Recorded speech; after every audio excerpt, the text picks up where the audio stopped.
Irmãos, boa noite, a graça e a paz. Abra sua Bíblia em Mateus 11.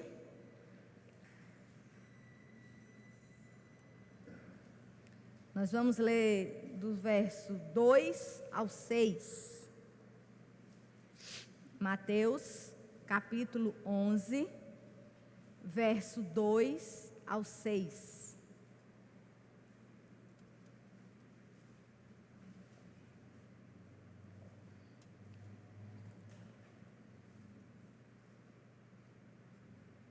Podemos ler? Vamos lá. Verso 2.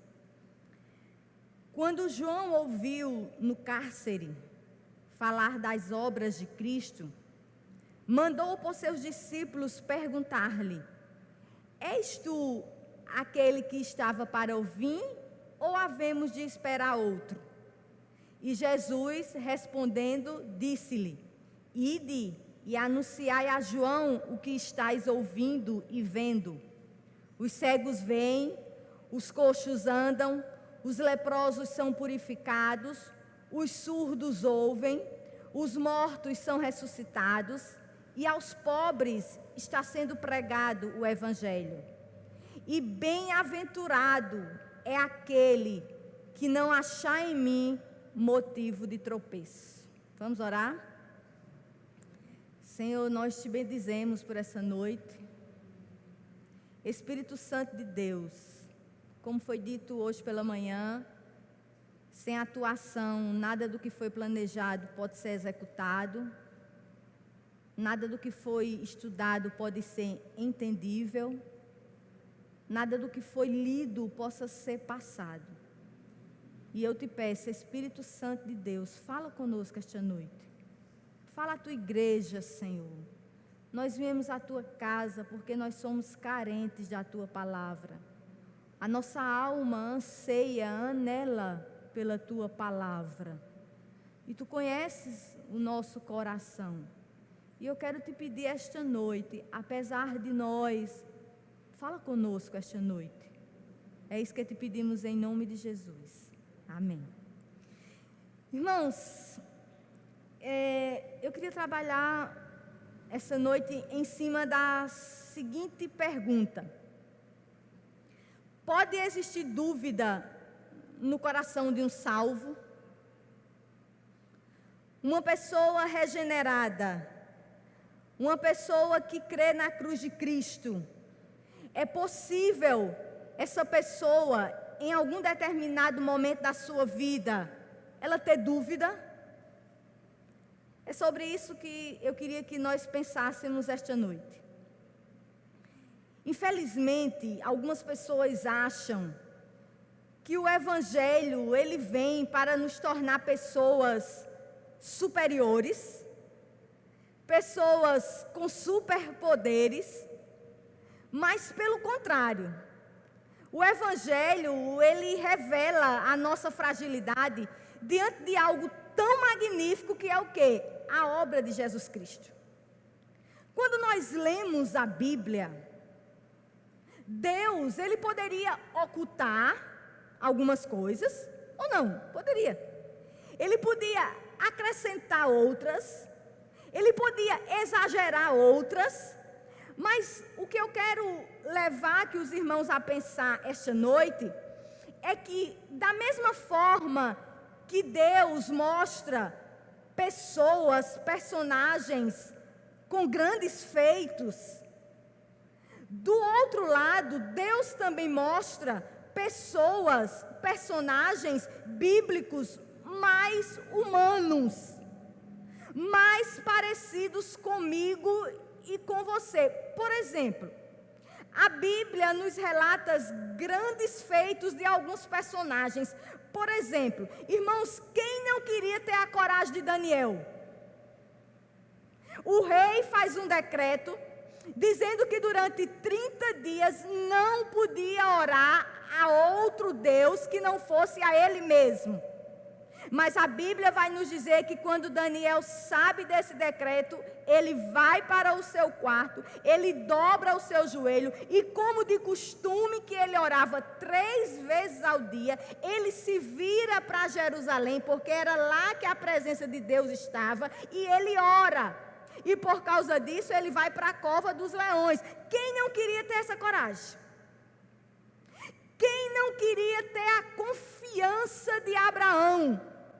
Abraão tinha um filho, um único filho, mas Deus pede a Abraão que sacrifique Isaque, quem ele tanto amava. Irmãos, e a Bíblia nos diz que Abraão ia sacrificar Isaque, porque Abraão acreditava que Deus era poderoso para ressuscitar Isaque. Quem não queria ter essa confiança?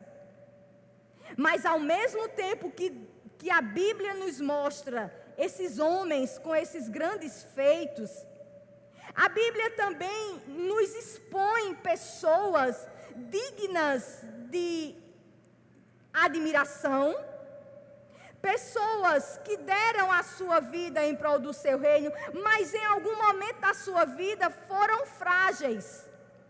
O apóstolo Paulo, em 2 Coríntios 6, 7, vai dizer: temos, porém, este tesouro em vasos de barro, para que a excelência do poder seja de Deus e não de nós. Paulo estava dizendo: nós somos barro. Nós temos os pés de barro. Em algum momento da nossa vida, em alguma circunstância da nossa vida, nós vamos demonstrar a nós mesmos e às outras pessoas o quanto frágeis nós somos. Grande só o nosso Deus, poderoso só o nosso Senhor, forte só o nosso Deus. Descarta toda possibilidade de nós nos acharmos e nós pensarmos que somos alguma coisa. E quando eu olho para esse texto de João Batista, como esse texto fala ao nosso coração? Porque nós vamos ouvir do próprio Senhor Jesus dizendo que nascido de mulher não tinha pessoa igual a João Batista.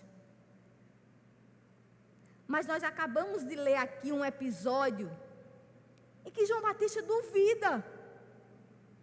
Aí vem aquela pergunta: se João Batista duvida, quanto mais eu?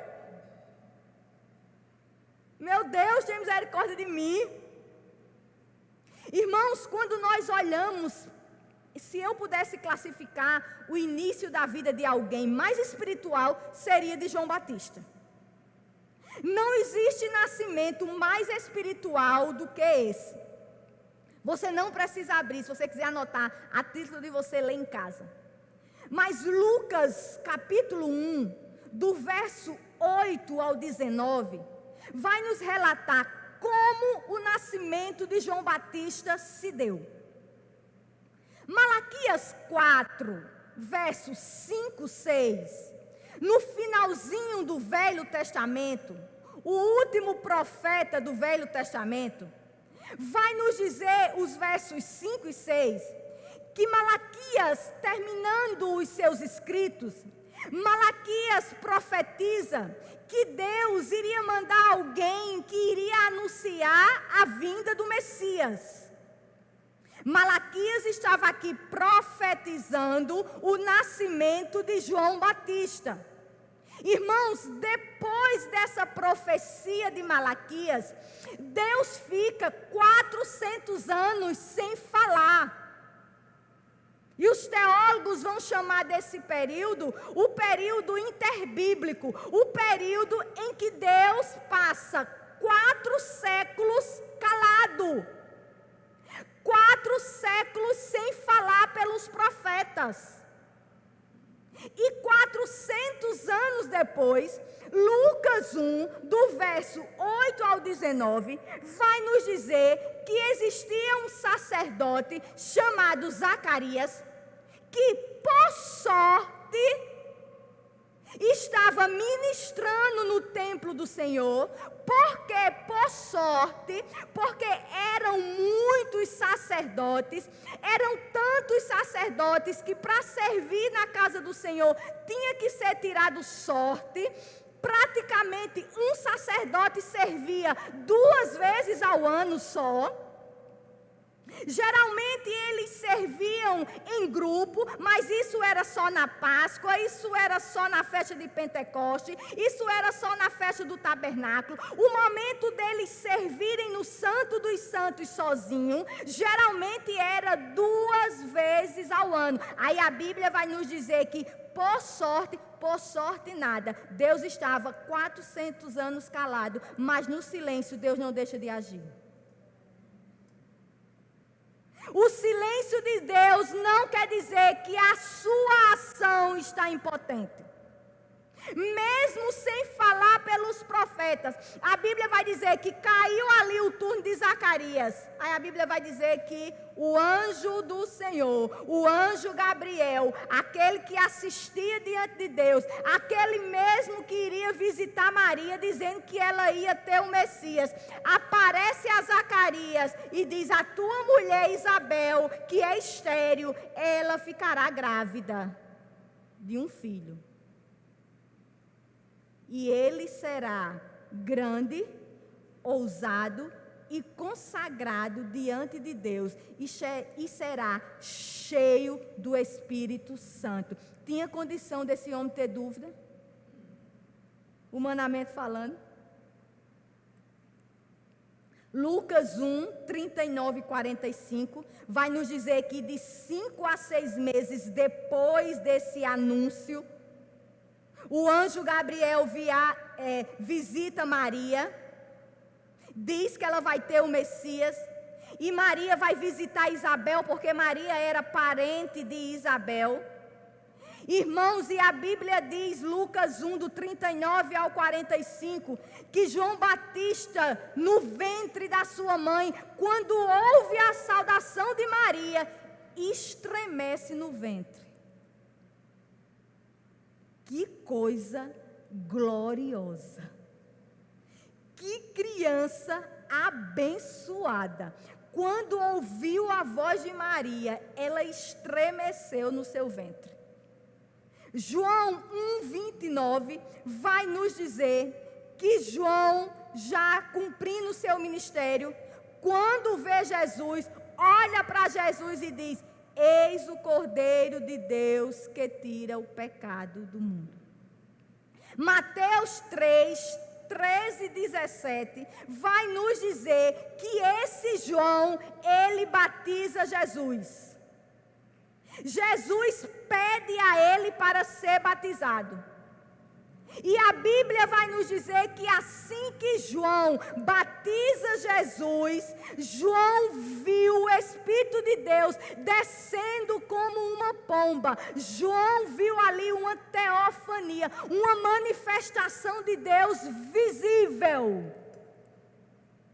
A Bíblia também vai nos dizer que João ouviu Deus dizendo: este é o meu filho amado, em quem me comprazo. Tinha como esse homem ter dúvida?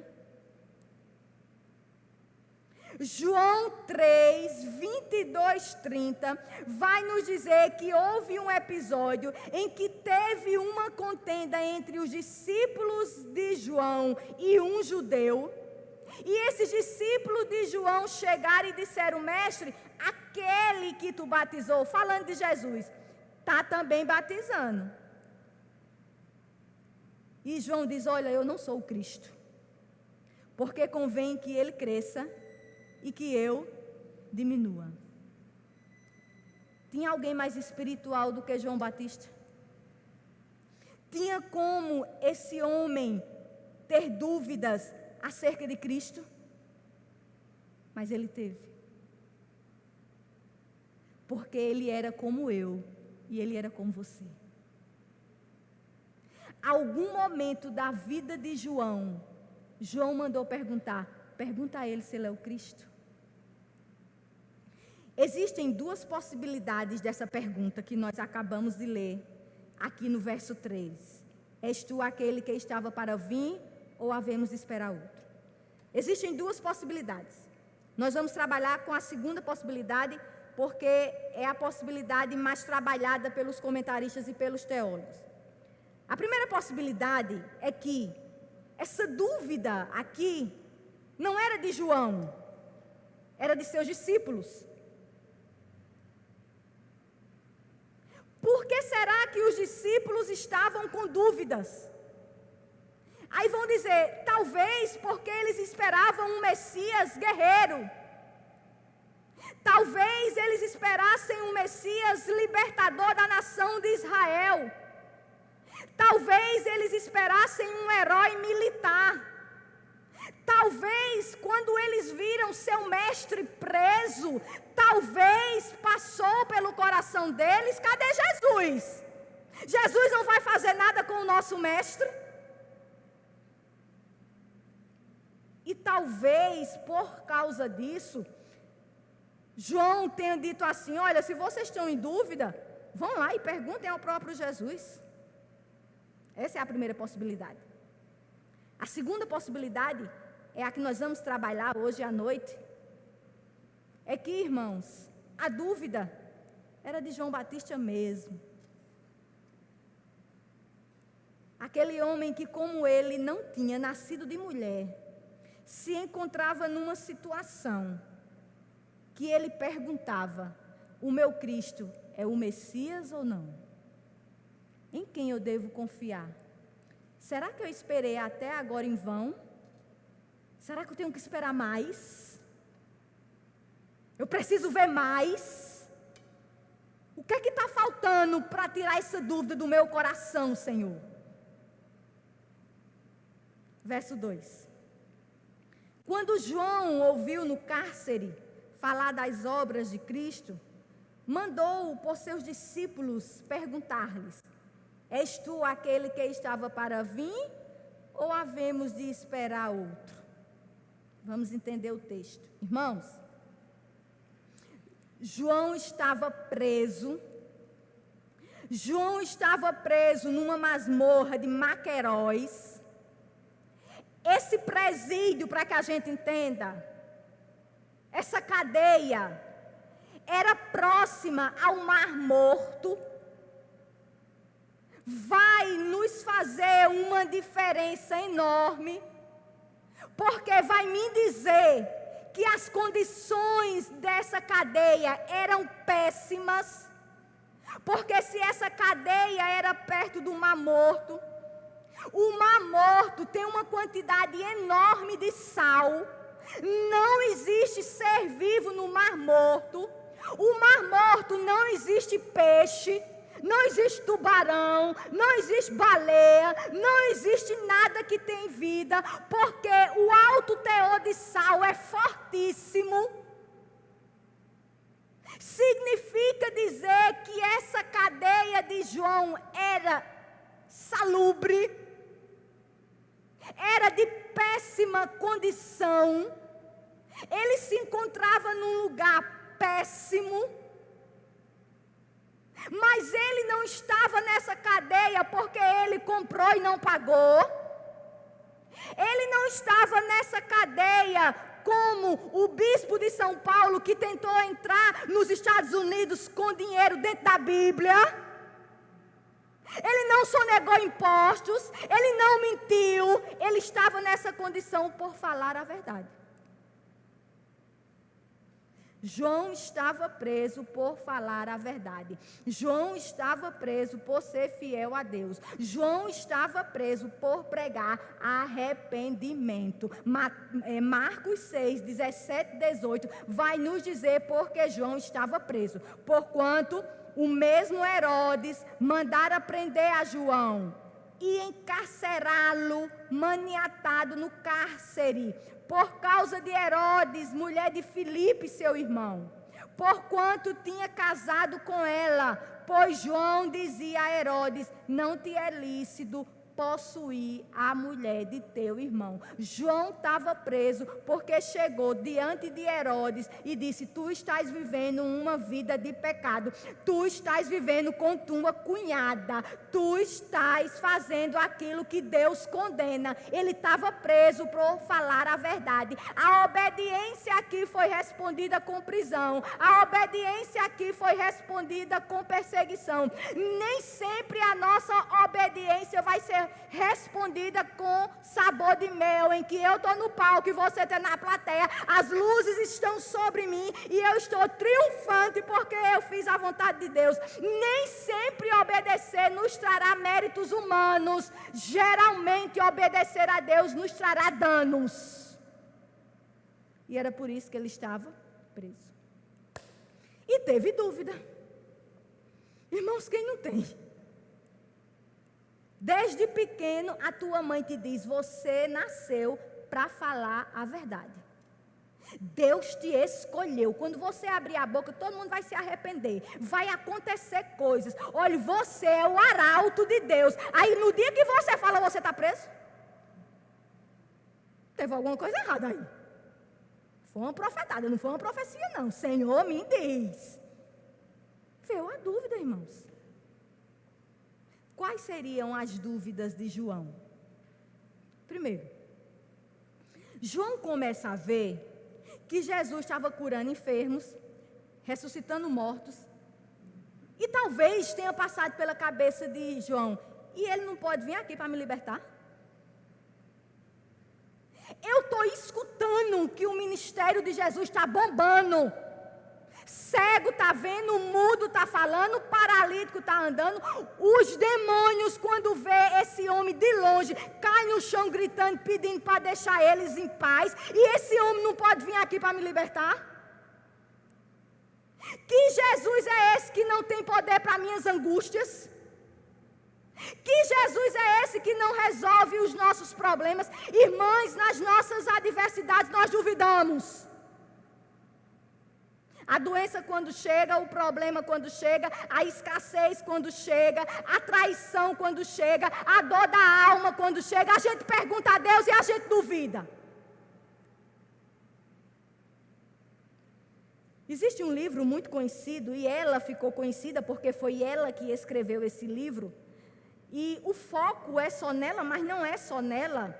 Existe um livro chamado Através dos Portais do Esplendor, que é de Elizabeth Elliot, e ela ficou conhecida porque ela foi uma das mulheres dos 5 missionários que foram mortos em 1952, numa tribo no Equador, e ela faz esse relato, que quando eles entram na tribo, os 5 missionários são mortos, e pouco dá ênfase às outras 4 viúvas. Isso é até normal, porque ela ficou mais conhecida, porque foi ela que escreveu.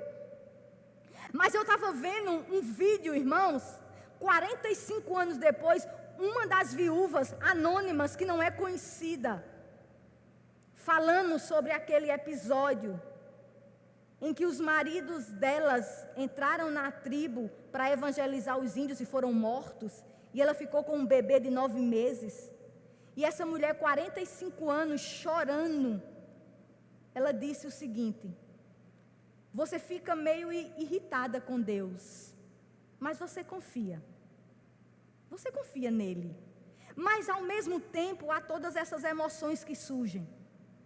Eu ainda creio em Deus, mas eu precisei de anos para perceber que o plano de Deus era maior. Tem coisas nas nossas vidas que a gente precisa de tempo. Dizem a nós o seguinte: não chore. É assim? Engula o choro, não é para chorar.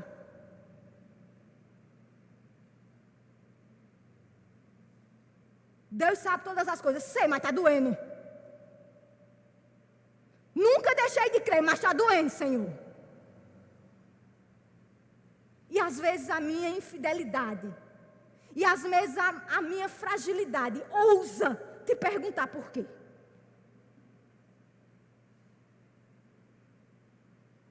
Eu sei que eu te amo. Eu sei do teu plano na cruz do Calvário. Mas o momento está doído demais. E me deixa pelo menos te perguntar: Senhor, por quê? Me permite. Era isso que estava se passando pela cabeça de João Batista.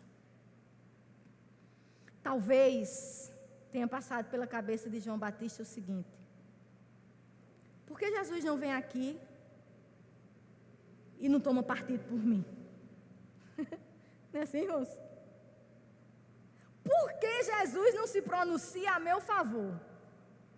Irmãos, na aflição é difícil conviver com o silêncio de Jesus. Tem hora que a gente pensa assim, por que Jesus não fala por nós? Por que Jesus não dá uma resposta? Jesus, tu não está mandando eu ficar calado, então fala por mim? Aí Jesus não fala. Jesus, eu quero saber até quando que eu vou suportar isso, Senhor. Davi, em um momento da sua vida, perseguido por Saul, se viu na caverna de Adulão, deixa seu pai, deixa sua mãe em Moabe, e quando ele deixa que vai para a caverna, ele diz, eu preciso saber o que Deus quer de mim. Davi estava em dúvida. Tem coisas nas nossas vidas que nós temos dúvidas. E a gente fica se corroendo por dentro, porque na verdade a gente não queria sentir aquilo. Senhor, por que eu sou doente? Tanta gente ruim. Irmãs, eu acompanho mulheres que choram porque queriam ficarem grávidas.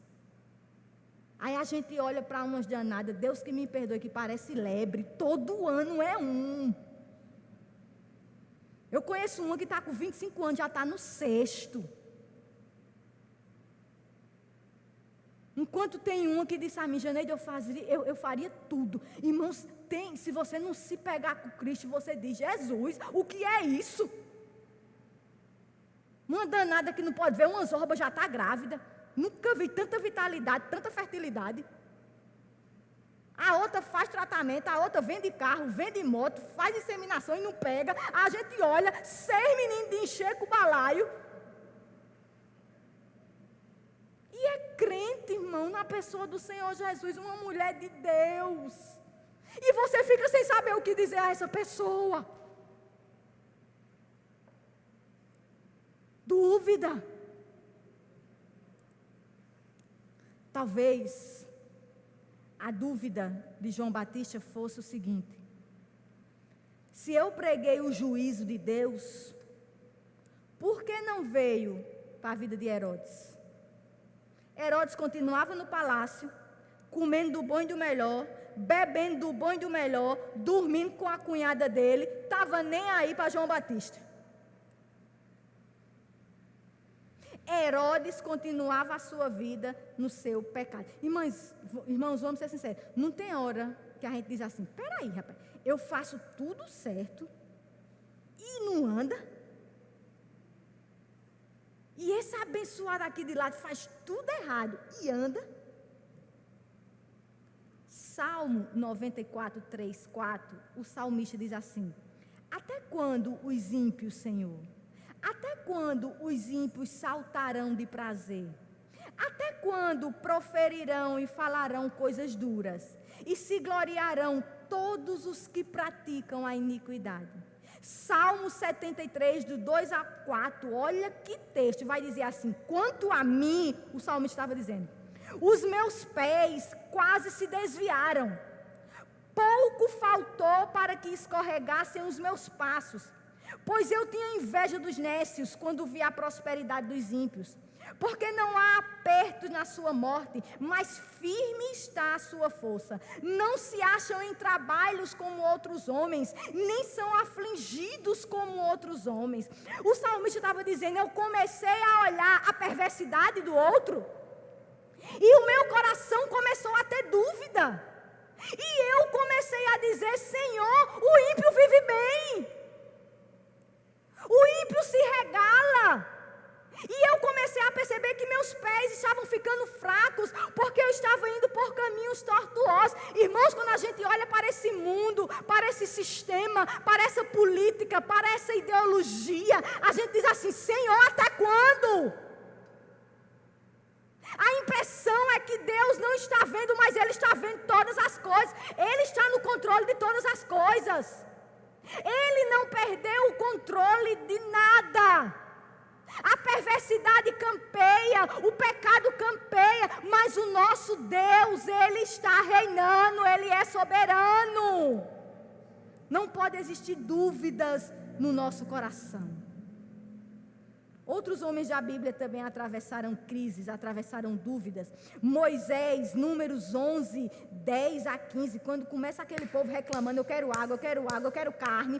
Olha, a gente podia estar no Egito comendo as carnes cheias de cebola, cheias de verdura do povo do Egito. Olha, Moisés, a gente vai morrer aqui. Irmãos, aí tem uma hora que ele diz assim, Senhor, eu sozinho não posso levar esse povo. Se assim me trata, me mata de uma vez. Jeremias 20, verso 9, quando é colocado no tronco por falar a verdade, ele diz, isso me foi no coração como fogo ardente, encerrado nos meus ossos, já desfaleço de sofrer, eu não posso mais. Mas nós vamos perceber aqui que a dúvida de João não era pecaminosa, porque a primeira coisa que ele foi aqui, ele foi perguntar a quem? A Jesus. Irmãos, essa fé triunfante que pregam não é bíblica. Essa fé de que você está morrendo, mas você está decretando vitória, mas você está decretando saúde, isso não é fé bíblica. A fé bíblica, às vezes ela duvida, às vezes ela pergunta, às vezes ela vacila, mas eu quero dizer a você que a fé verdadeira é aquela que a gente diz, Senhor, ajuda-me na hora da dúvida, confirma e fortalece a minha fé. Senhor, tem misericórdia da minha pequena fé. Senhor, Tu conheces a minha estrutura. Senhor, Tu conheces o meu coração. Eu não quero deixar de duvidar de Ti. Eu não quero deixar de acreditar em Ti. Eu apenas Te peço uma coisa: segura na minha mão. Segura na minha mão, Senhor. Mesmo eu duvidando. A gente vai perceber aqui, se a dúvida de João fosse pecaminosa, Jesus não teria testemunhado, como nós vamos ver, tão bem dele. E eu quero dizer a você de uma coisa, que quando a sua dúvida, ela não é fruto de um coração perverso, Deus responde com graça e com misericórdia. Verso 4, 5. E Jesus respondendo, disse-lhes, ide e anunciai a João o que estáis ouvindo e vendo. Os cegos veem, os coxos andam, os leprosos são purificados, os surdos ouvem, os mortos são ressuscitados, e aos pobres está sendo pregado o Evangelho. A resposta de Jesus é interessante, que ele vai dizendo assim, anunciai a quem, irmãos? A João. Aqui pode ser uma das evidências de que a dúvida era de João. Não é verdade? A lógica, a gente que entende português é isso. Anuncia a João o que vocês estão vendo. Então isso é uma das possibilidades, que realmente a dúvida era de João, não era dos discípulos. E Jesus, que é misericordioso, ele nos dá uma resposta maravilhosa. Ele não foi irônico, ele não dá uma resposta zangada, ele não dá uma resposta reprovada. Cristo, quando olha para nós, ele olha, apesar das nossas fragilidades, apesar da nossa pequenez, ele não olha para nós como nós olhamos para as outras pessoas. E ele dá uma resposta. E a resposta que ele dá é sensacional. Cristo nunca acrescentou o que já estava escrito. E a resposta dele basicamente é o seguinte: eu estou cumprindo a profecia de Isaías. Isaías 35, do 5 ao 6. Isaías tinha profetizado o seguinte: então os olhos dos cegos serão abertos e os ouvidos dos surdos se abrirão. Então os coxos saltarão como servos e a língua dos mudos cantará, porque águas arrebentarão no deserto e os ribeiros no ermo. Jesus leva os discípulos a avaliarem a sua mensagem. Jesus estava dizendo, eu prego aos ouvidos, mas eu também prego aos olhos. Olhem o que eu estou fazendo. Se vocês querem ter certeza de que eu sou o Messias, primeiro, vocês precisam entender que aquilo que Isaías falou, eu estou fazendo. Os cegos veem, os coxos andam, os leprosos são purificados, e os surdos ouvem.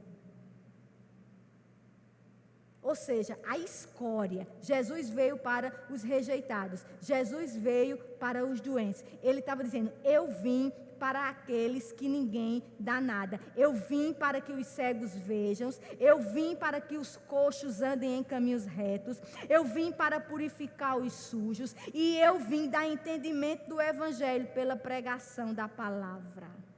João precisa avaliar o reino de Deus, não com os valores dele, mas com os meus valores. O fato de João não ter controle sobre a sua vida, o fato de João estar preso, não significava dizer que Jesus não estava cumprindo a sua missão, porque a missão maior ele estava fazendo. O cego estava vendo, o coxo estava andando, o mudo estava falando, e o evangelho estava sendo pregado a toda criatura.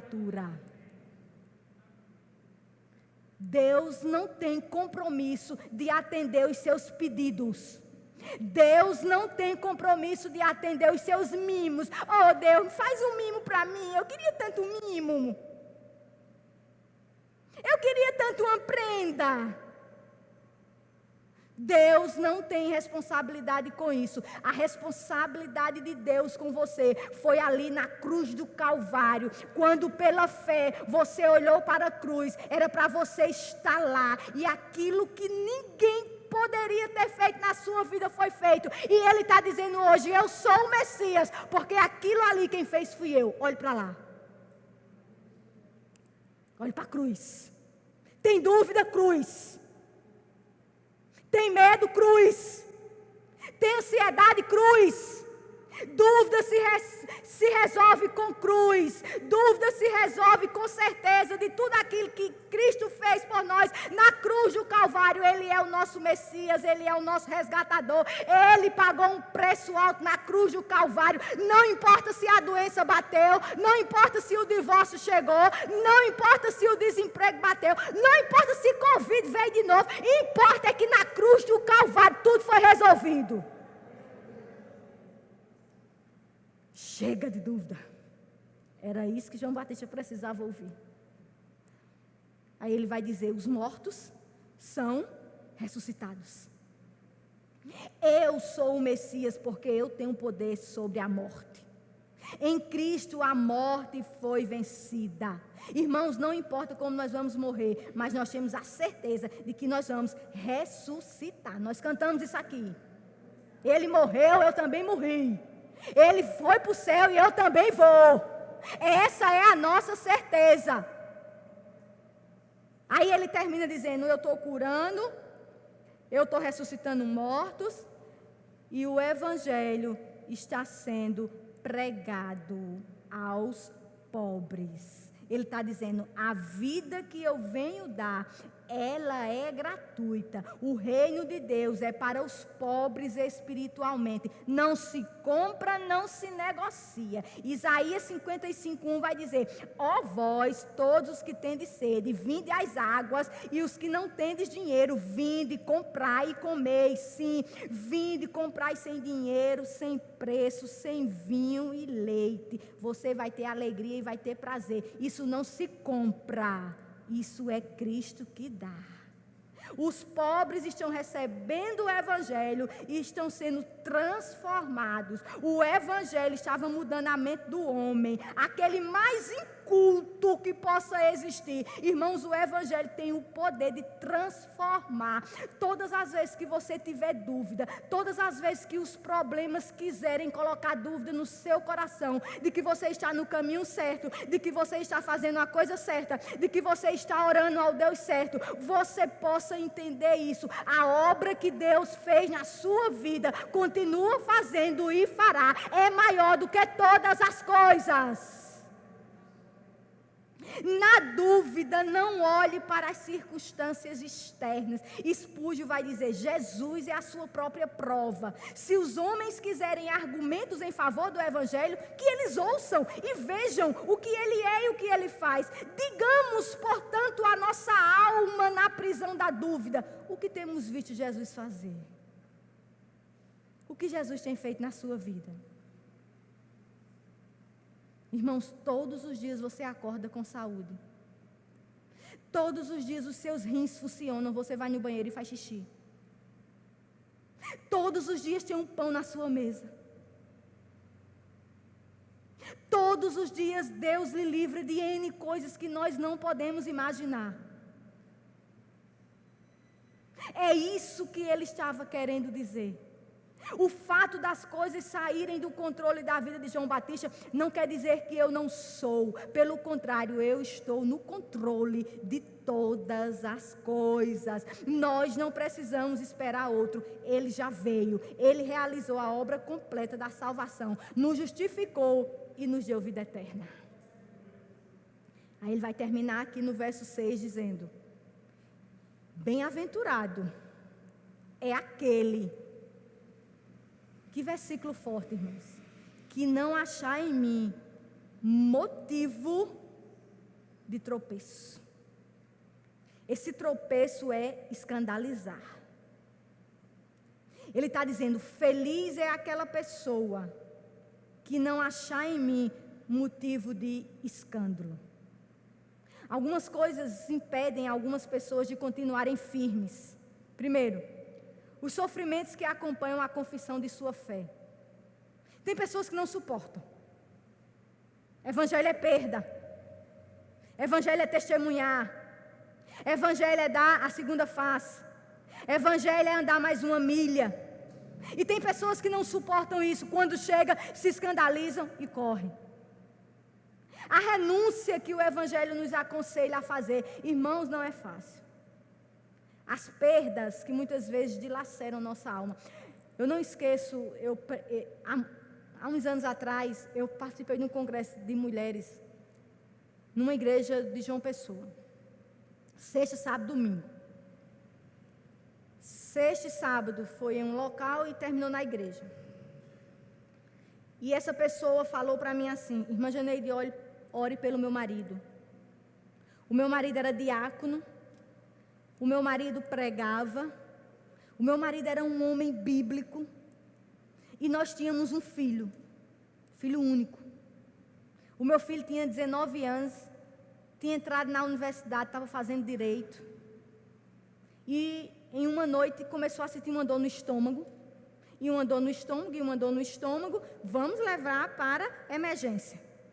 E ela disse que o marido parou o carro, ele desceu, ela desceu com o filho, o marido foi estacionar e ela ficou fazendo a ficha. E levaram o filho dela lá para a sala. Ela disse: nesse tempo que eu estava fazendo a ficha e meu marido estava estacionando o carro, meu filho faleceu. Morte súbita. Deus tem satisfação a dar? E ela disse: depois desse dia, o meu marido não quer saber de Deus. Bem-aventurado é aquele que não achar em mim motivo de tropeço. Eu não vou dizer o nome, mas algumas pessoas sabem desse caso aqui em Campina Grande. Um pastor de uma linha de que crente não fica doente, de que crente não pega Covid. Pegou Covid, foi entubado. O irmão cachaceiro também foi entubado. O irmão saiu. Ele faleceu. E disse que a família dele no velório, revoltada. Bem-aventurado é aquele que não achar em mim motivo de... Deus não tem satisfação a dar a você. Aconteça o que acontecer, o nosso Senhor é o Senhor da nossa história. Aconteça o que acontecer. Aí, irmãs, para terminar, vamos lá. Aí, quando os discípulos saem para ter com João Batista, se nós terminássemos aqui, talvez ainda saísse a seguinte dúvida: será que Jesus via mesmo João Batista com bons olhos? Mas, irmãos, o testemunho que Jesus dá agora de João Batista é fantástico. Verso 7. Então, em partindo quem? Os discípulos. Passou Jesus a dizer ao povo a respeito de quem? De João. Que saístes a ver no deserto? Um caniço agitado pelo vento? Que testemunho lindo Jesus dá de João.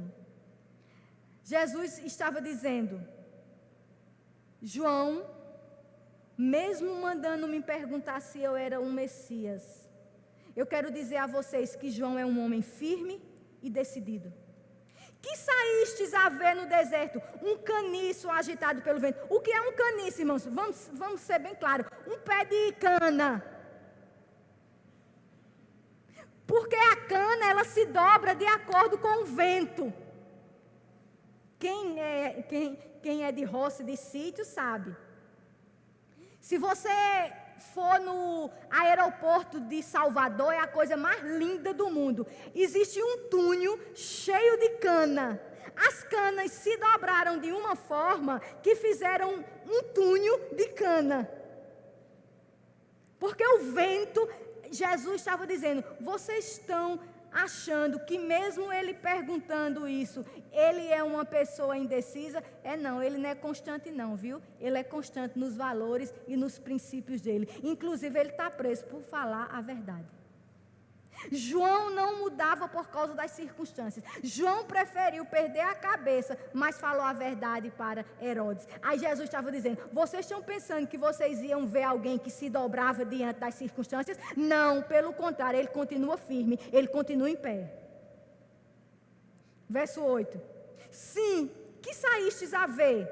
Um homem vestido de roupas finas? Ora, os que vestem roupas finas assistem nos palácios reais. Cristo estava dizendo, vocês estão vendo alguém que nega-se a si mesmo. Irmãos, eu fico imaginando aquela aparência horrorosa de João Batista. Com pele de animal. Não sei como era aqui a curtida do couro, devia feder. Aquele homem incomum à sociedade. Aquele homem que ia, a sua aparência, aquele homem, ele comia mel silvestre, a sua aparência e os seus costumes mostravam que ele estava morto para todas as pompas do mundo e para os prazeres dos sentidos. Que diferença hoje? Hoje a gente quer ostentar. Hoje a gente quer mostrar que tem. Hoje a gente quer mostrar que possa, nem que seja em 10 vezes. O cartão que o diga, em 20. Mas o que importa é o que as pessoas acham que eu tenho e o que eu posso. Eu tenho que estar na moda, eu tenho que estar na onda, eu tenho que estar fazendo o que todo mundo está fazendo. Porque se eu não estiver fazendo o que todo mundo está fazendo, eu não estou na roda, eu não estou nos círculos. E olha, e isso tem entrado dentro do meu evangélico. Não é à toa que a gente tem pessoas que se acham que são blogueiras gospel. E tem milhões de seguidores. Ele está dizendo, quem vocês pensavam que vocês iam ver? Alguém chique? Alguém que vive adornado? Essas são pessoas que vivem nos palácios. Versos 9 e 10. Mas para que saístes? Para ver um profeta? Sim, eu vos digo. E muito mais que um profeta. Este é de quem está escrito, eis aí, eu vos envio diante da tua face o meu mensageiro, o qual preparará o teu caminho diante de ti. Jesus está dizendo, vocês estão vendo alguém preparado para uma grande obra. Aí Jesus está dizendo, vocês estão pensando que vocês vieram ver um profeta? Eu digo a vocês que João Batista é muito mais do que um profeta. Vamos entender por que Jesus disse que João Batista era muito mais do que um profeta. Por quê, irmãos? Porque João Batista teve um privilégio que os profetas não tiveram. Vamos entender. Todos os profetas do Velho Testamento, mesmo profetizando acerca de Cristo, eles apontaram para Cristo, eles apontaram numa época distante. Por exemplo, Isaías disse, uma virgem conceberá. Isaías falou, e seu nome será maravilhoso, conselheiro, príncipe da paz. Isaías profetizou, Isaías não viu. Ele estava dizendo, eu digo a vocês que João Batista é mais do que profeta, porque além de profetizar, ele viu. Foi ele que me viu e disse, eis o Cordeiro de Deus que tira o pecado do mundo. Os profetas do Velho Testamento profetizaram a respeito de mim. João Batista profetizou a respeito de mim, mas também me viu. Por isso que ele era mais do que profeta. Aí ele fecha dizendo aqui no 11. Em verdade vos digo, entre os nascidos de mulher, ninguém apareceu maior do que João Batista. Mas o menor no reino, eu e você, é maior do que ele. Vamos entender? Cristo está dizendo, entre os nascidos de mulher, não existe como João Batista. Por quê, irmãos? É como eu já falei. João Batista viu o céu se abrir e o Espírito Santo descer em forma de uma pomba. João Batista ouviu Deus dizendo, esse é o meu filho em quem me comprazo. João Batista foi quem preparou o caminho para o nosso Salvador. 400 anos sem Deus falar através dos profetas, e foi ele que abriu esse caminho. Mas Jesus vai dizer, o menor é maior do que ele. Por quê? João, ele prega a vinda de Cristo. Nesse ponto, ele supera os profetas maiores, entenderam? Os profetas do Velho Testamento, ele viu. Os profetas profetizaram, ele profetizou e ele viu. Mas por que é que ele é menor do que nós?